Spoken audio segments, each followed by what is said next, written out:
Hello viewers, welcome to my channel. শুভ সকাল।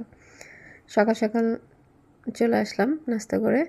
আজ আলগা চুলাতে রান্না করব, কারণ আমাদের পাকঘর মানে রান্নাঘরটা ভাঙছে, সেই জন্য।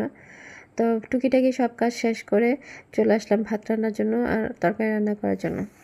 তো আজকে বেশি কিছু রান্না করবো না, সিম্পল, যেহেতু বাহিরে রান্না, ঠান্ডা ঠান্ডা আবহাওয়া, শীতের একটা আমেজ চলে আসছে, তবু প্রচণ্ড গরম পড়ে। রাতে কুয়াশা পড়লে কি হবে, দিনের বেলা প্রচুর গরম। তা আমাদের রান্না প্রায় শেষের দিকে। আমার শাশুড়ি আমি বসে বসে গল্প করতেছি।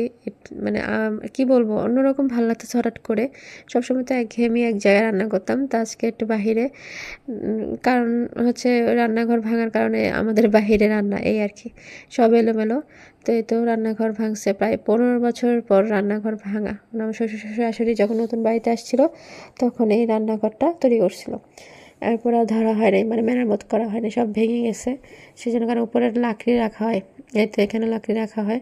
তো সব কিছু কালি, বুঝিনি তো রান্নাঘর একটু অপরিষ্কার থাকে, কালির জন্য অপরিষ্কার দেখা যায়, এমনি পরিষ্কার, কিন্তু কালির জন্য পুরো রুমটাই পাক রান্নাঘরটাই কালিতে মাখানো থাকে। তো যেহেতু শুক্রবার ছিল, তো তাড়াতাড়ি কাজ শেষ করার তাদের প্ল্যান। তো একটু পরে আজান দিবে। তো শাহাদাত আর আমার হাজব্যান্ড মিলে ওরা লাকড়ি গুজাচ্ছার গল্প করতেছে। আমি এই ফাঁকে হাঁসগুলোর পাশে গেলাম। এই তো আমার হাঁসগুলো, গরম লাগলে, রোদ্র যখন বেশি পড়ে তখন এই ছায়াযুক্ত জায়গায় এসে বসে, দেখতে খুব ভালো লাগে। আমি আস্তে আস্তে পশু পাখির প্রেমে পড়ে যাচ্ছি, হাঁস মুরগি এগুলো নিয়ে আমার সময় কাটে।